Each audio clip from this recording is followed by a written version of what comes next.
um coração nobre e saiba quem está perto. Em uma das últimas cenas desse filme, acontece para mim o momento mais emocionante desse último episódio que foi gravado.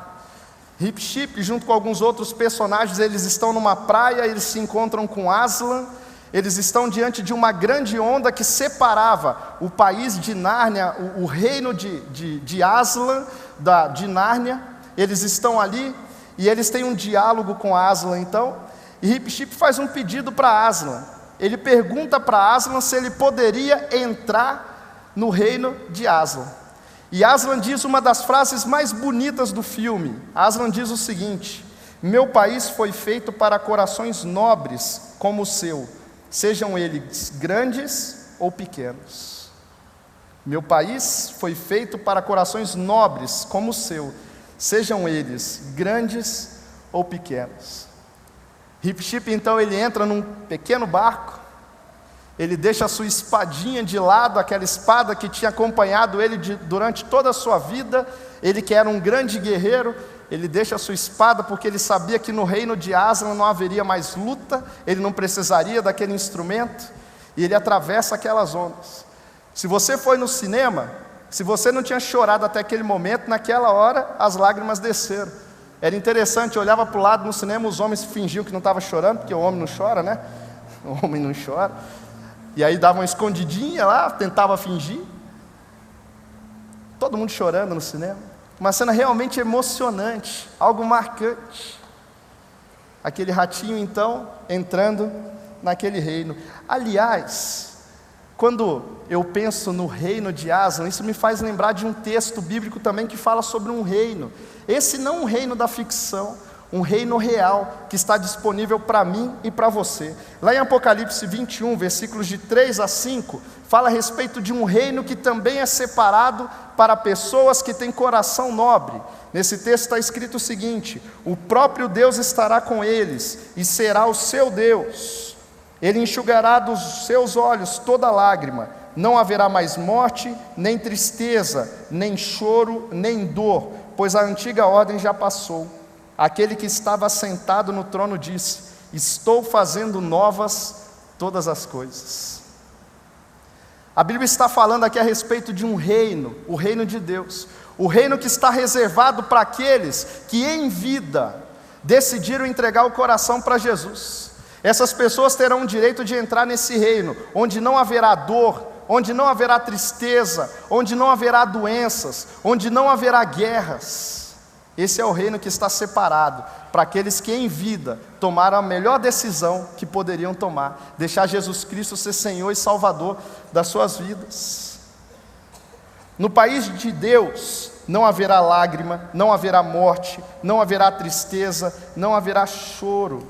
Isso tudo ficou para trás. O próprio Deus diz o seguinte: estou fazendo novas todas as coisas.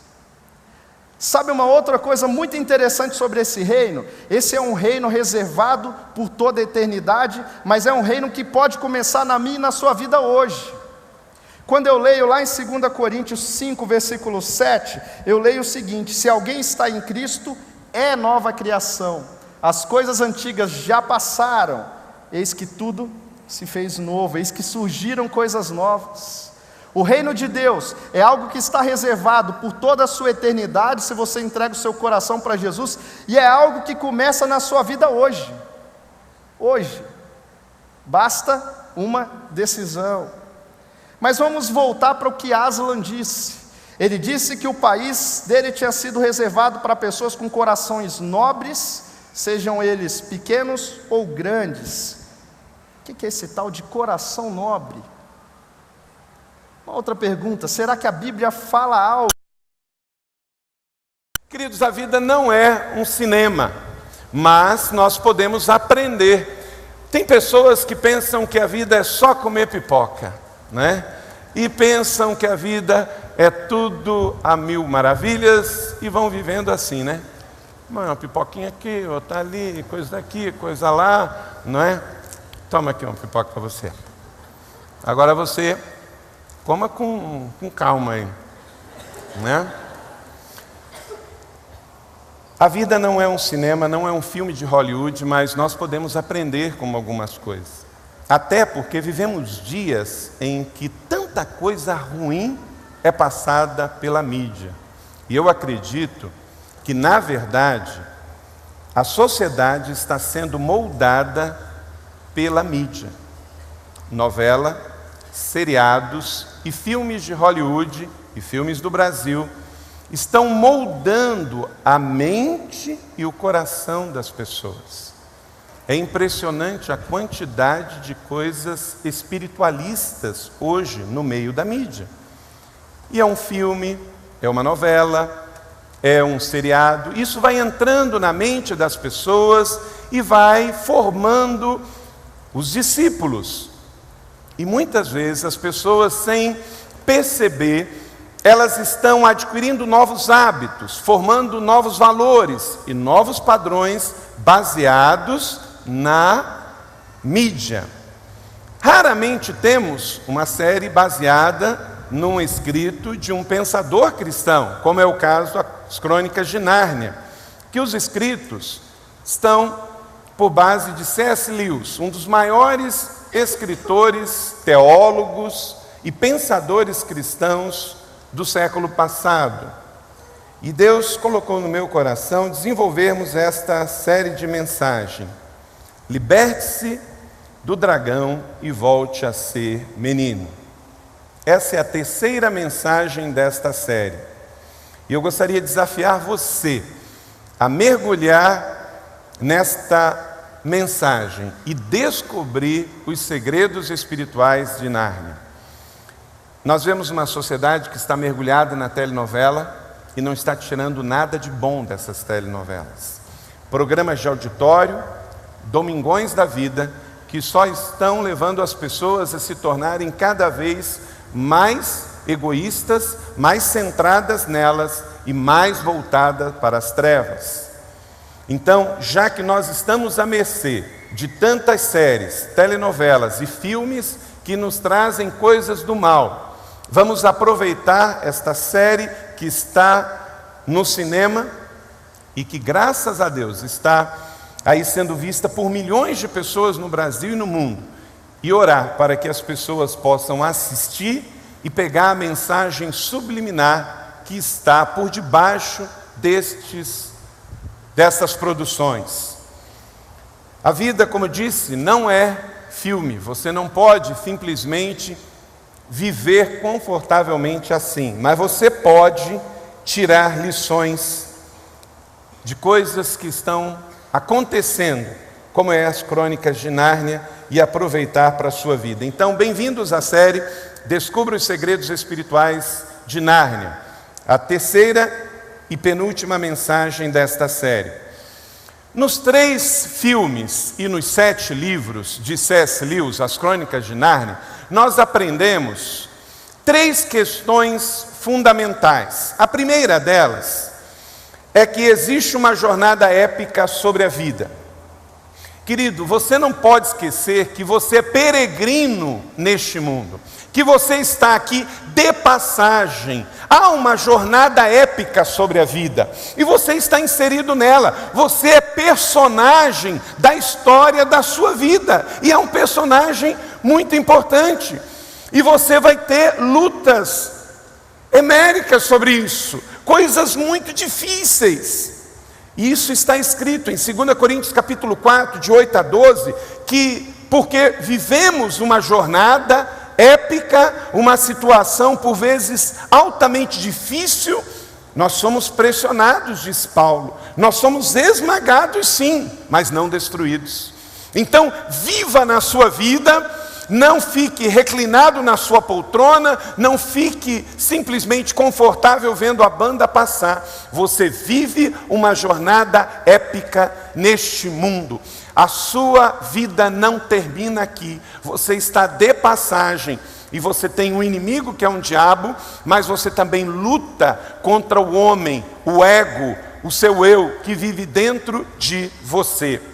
Então existe uma jornada épica sobre a vida. E C.S. Lewis quis dizer isso com linguagem infanto-juvenil ao escrever os 7 livros, As Crônicas de Nárnia, mostrando no imaginário das crianças que esta realidade existe. Existe o bem e existe o mal, existe o homem e existe os demônios, existem seres que vêm para matar, roubar e destruir.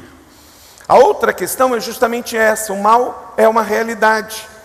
Em 2 Coríntios capítulo 2, verso 11, não ignoramos as intenções do mal.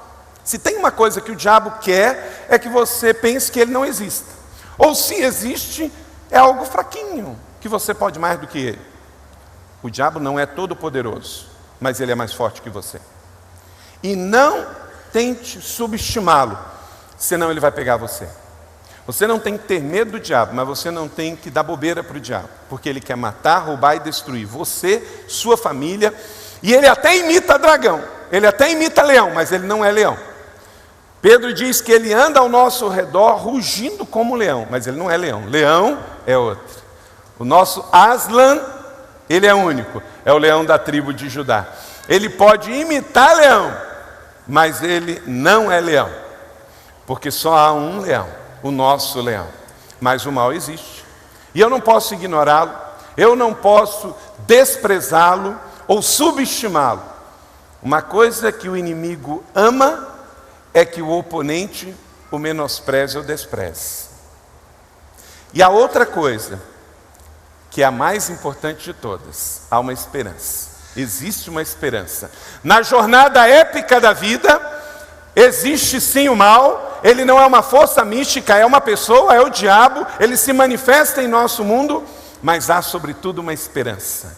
Isso é que nos guia. Você pode ver que de quadro a quadro, nos filmes das Crônicas de Nárnia, no 1, no 2 e no 3, no Leão, a Feiticeira e o Guarda-Roupa, que é o primeiro, no segundo, que é o Príncipe Caspian, e no terceiro, que é o Peregrino da Alvorada, a Viagem do Peregrino da Alvorada, você vai ver que há sempre algo alimentando, que vale a pena prosseguir, que não devemos desistir, a despeito das quedas, a despeito dos sofrimentos, da perda, do luto, da dificuldade.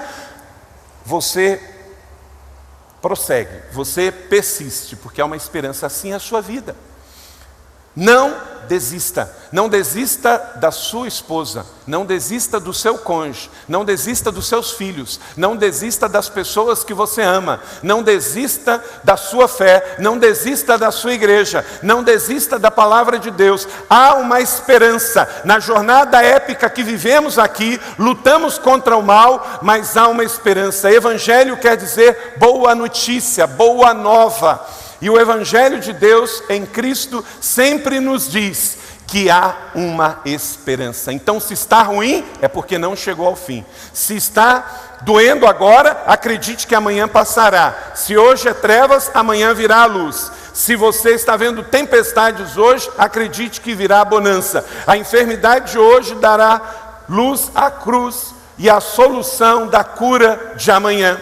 Acredite que não termina do jeito que está. Amém? Isso chama-se esperança. E Jeremias não fala que a nossa esperança está no Senhor. A nossa esperança é o Senhor. Então, diante disso, eu quero chamar a sua atenção a que você veja de fato o que tem a ver isso com a sua vida. Já aprendemos sobre a vida de C.S. Lewis, esse homem brilhante, inteligente, que escreveu 38 livros, mais de 200 milhões de cópias, só na celebração do seu nascimento, entre 96 e 98, foram escritos 50 livros acerca da pessoa dele. Pessoa extraordinária. Agora, não espere que o mundo vai elogiar você quando estiver fazendo certas coisas de Deus. Não espere que o mundo elogie a igreja. Não espere que o mundo elogie a fé cristã. Eu estive lendo a crítica da revista Veja, São Paulo, sobre as Crônicas de Nárnia. Olha o que ela diz. Ela dá 1 estrela só para o filme. Esta morna adaptação do terceiro episódio, inspirado nos livros do irlandês C.S. Lewis, segue o esquema dos filmes anteriores. E aí cita os filmes e diz a crítica: atores mirins fraquinhos, baseado numa tola história em que nada acontece e alguns efeitos especiais nos fazem suportar até o final do filme.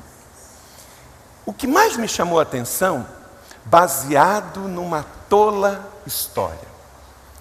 Como nós vivemos tempos de descriminalização, as pessoas não querem nos discriminar. Então, elas não podem dizer que a Bíblia é uma tola história. Mas eu tenho certeza que o crítico que escreveu isso para a revista Veja, ele amou dizer que o livro, que o filme, tem enredo de uma tola história. Porque ele é crítico, mas bobo ele não é. Ele sabe o que ele está dizendo que é tola. Porque a série e também esse último filme, ele mostra de uma maneira muito clara